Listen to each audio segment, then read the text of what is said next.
There is a common factor that appears in a lot of the data that comes to us describing the other side, the so-called spirit world, and it is that the value and the meaning of an experience in the physical side is different than when the same soul interprets that experience once it is on the spirit side. It is clearly noticed that any unwanted, dramatic, and even traumatic experience a person has had on the physical side does not hold the same meaning, does not hold the same interpretation, nor does it have the same emotional value once the person has crossed over. Something horrible and traumatic in the side of the living is seen as something great and very nurturing to the person's soul once it has crossed over. And that goes for all what has been experienced while in the world of the living, and quite frankly, that is not only very disturbing, but quite worrisome as well. When there is a positive and very beautiful event happening while someone is on the physical world, it will continue to be appreciated and taken as something positive once the person has crossed over. So basically, once in the spirit world, positive experiences continue to be taken as positive, but negative experiences are transformed into positive ones, or the interpretation of them is what changes. But then again, it depends on the point of view and of the value of each person. Each soul gives to said experiences occurring on the physical side, so it cannot, or should not be generalized, yet all the data points in that direction, and there is quite a lot of it. And in this case, for what it is worth, I am talking from a personal and experience memory point of view, as I do hold clear recollections, not only of past lives, but also of how it is like to be in between lives as well, in the spirit world, although that last part is much shadier than my memories of past lives. But not only talking from a personal point of view, because anyone on earth can also research this subject on their own, and most probably come to the same conclusions I have found. For example, researching the valuable work of Dolores Cannon, or the work of Rowney Lena Kielder, where this point comes up all the time. And as a footnote, they both have crossed to the other side. The first thing that is worrisome about this change of values, and of meaning of all experiences had on the physical side, is that it makes us think that whatever we decide while in the world of the living, may hold absolutely no value at all once we cross to the spirit side. Almost as if we did not matter at all, and neither do our wishes, our most cherished values and our suffering.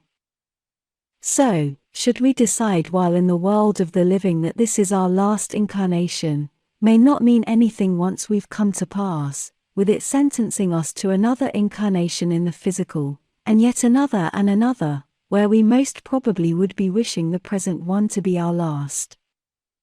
We can only theorize to why this occurs, but what I conclude is that when we pass over, our consciousness expands so much that our interpretation of the events that occurred while alive changes dramatically. That would mean two things: that said expansion of consciousness causes us to stop being who we were while among the living, and that all the negative events we experience while alive, and all our suffering, is nothing more than an illusion, and any unwanted event is only seen in a dramatic, suffering way while experiencing it through the lens of the physical body. An example of this is the following. This one is taken from a Dolores Cannon extract, and I'm only using it for it to be researchable for those of you who would like to take this subject even further on your own, but I cannot tell you where it is exactly as I'm writing only from memory, and I honestly don't recall where it is within all her works and articles.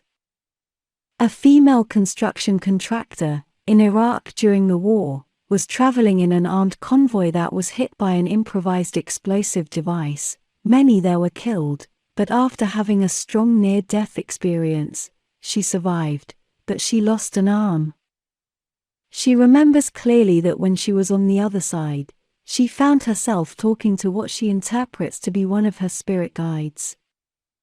And she remembers being totally happy and fascinated about being able to go back into the physical world, and having the opportunity to experience what it is like to go through the rest of her life without an arm. Another example, this one from Dolores Cannon, is that people who are terrible enemies while alive turn out to be the best of friends once they've crossed over to the spirit world, because there they know life in the physical is just a game. And as a personal example, I remember I was rock climbing for sport in one of my past lives, and I remember getting trapped in a place far above in the rocks, and on the face of a mountain where I could not go any further up, and I could not go down retracing my steps either.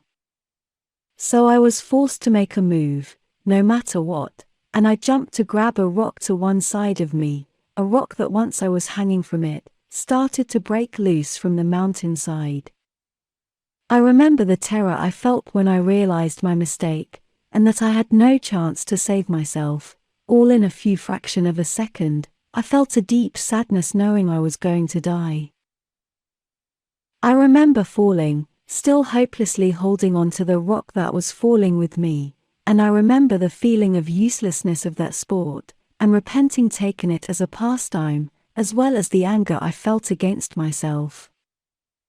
All that in the few moments it took me to reach the ground and die. But then, once on the other side, my thoughts were about the awesomeness of the ride, and of all the experience I had gained from that fall, and the experimental knowledge necessary to value life from that new angle. I was basically euphoric about what had just happened. I remember that all what my short lifetime that had just ended taught me was always of a positive nature, leaving a satisfactory and happy feeling, including everything that when alive I had felt to have been negative and unwanted experiences. Except, perhaps, the realization that I had to go back in again, to finish all what I had left undone, but it was more of a feeling of that being a nuisance and a waste of time, although of course time does not behave the same while on the other side, but that was my feeling. Just an, oh no, I must do all that again.